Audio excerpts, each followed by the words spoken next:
Hello everyone, today we are going to look at an Emory Tate opening innovation in the chase variation of the Alekhine defense where Tate plays an early rook to a3 on move 5, unbalancing the position and definitely an opening to play against your opponents. In the game we are looking at today, Emory Tate is playing with white and Manfred Herfel, a German player, was playing with black. This game was played in 1991 and after having looked at my database can confirm Emory invented the special rook move which we'll soon see. Emory kicked the game off with e4 and black plays the Alekhine with knight to f6, hitting the e4 pawn straight away. Emory counterattacks with e5 and the knight jumps to d5. Emory now plays the chase variation with pawn to c4.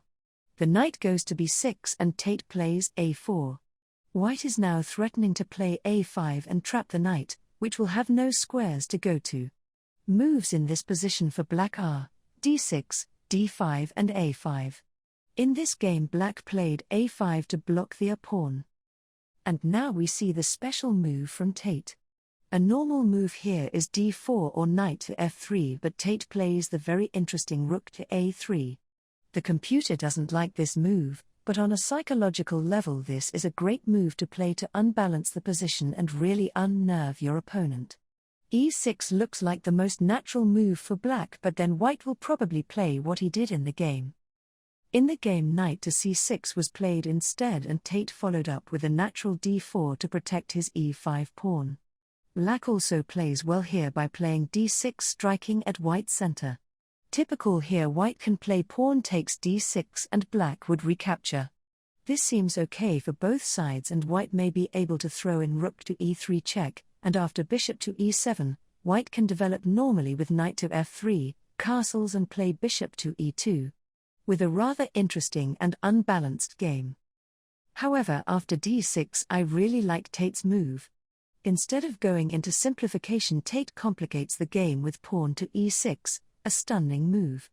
The point of e6 is that if the bishop takes on e6 then white will reply with d5 forking the knight and bishop.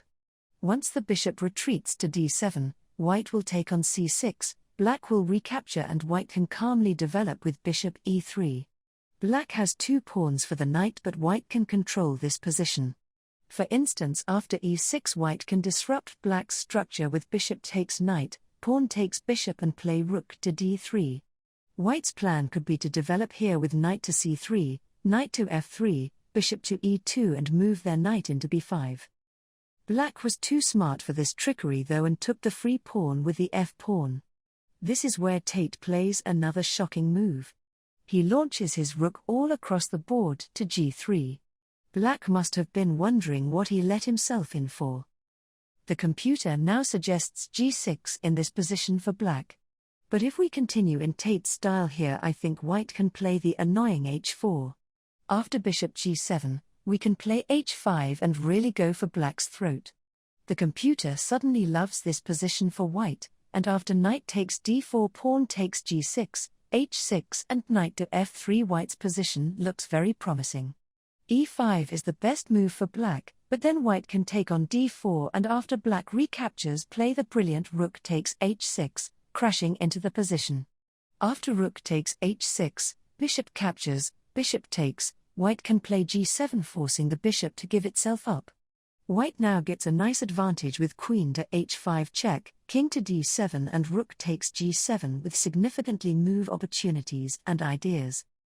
Going back to the game after rook to g3, Manfred played e5. Tate pushed his own pawn to d5 and the knight moved to d4. White now needs to get his pieces out, so plays bishop to e3 to hit the knight and black plays a nice bishop to f5 to hit the knight on b1. Tate tries to stunt the bishop with bishop to d3 and black plays queen d7 to defend. White's position suddenly feels very harmonious. Tate captures on d4 and black recaptures and now white develops their knight to e2 to attack the d4 pawn. Perhaps bishop takes f5 followed by knight to e2 was more accurate because after black takes on d3 and the queen recaptures, black picks up the a4 pawn. However, after b3 white is still perfectly fine. White is temporarily 2 pawns down, but this position is still considered good for white. Black checks on before and white blocks with the knight. Black has a decision to make. They can let white castle and probably lose due to the weaknesses of their king, or they can fight and make it double-edged. Black makes it interesting and plays a4. The best move here for white is just to take on d4. If pawn takes b3, white can castle, and after b2 white is in time to stop the pawn with a nice move queen to c2. Threatening rook to b3.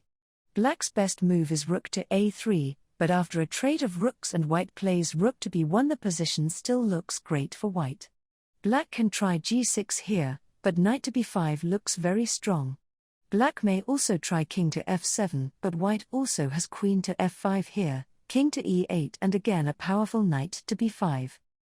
So back to the game, knight d4 was strongest and Tate went a bit wayward with pawn takes a4. This allows black to get their rook into the game with rook takes a4. Tate sensibly played castles and black counterattacks with rook to a2 to attack the d2 knight. Moving the knight loses c4, so Tate protects with rook to d1. Black's queen goes to a4 to attack the rook and white moves it to c1. Black could potentially try to repeat with queen to b4, but the c-pawn is now protected, so white can play knight to b3, and if g6, white can take on d4, and after bishop g7 move a knight into e6 with some interesting ideas.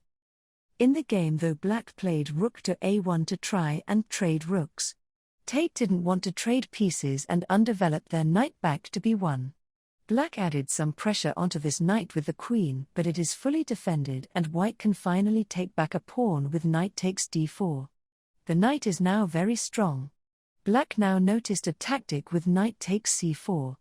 If white takes on c4, there is obviously back rank mates for black. But was grabbing a pawn actually that good? Tate now secures his knight into e6, and it will take some effort to dislodge it. Look how black pieces on the king side are not even developed yet. The knight attacks c7, so black launches it with c5. Tate took with en passant, black recaptured, and now white found a brilliant move with queen to d1.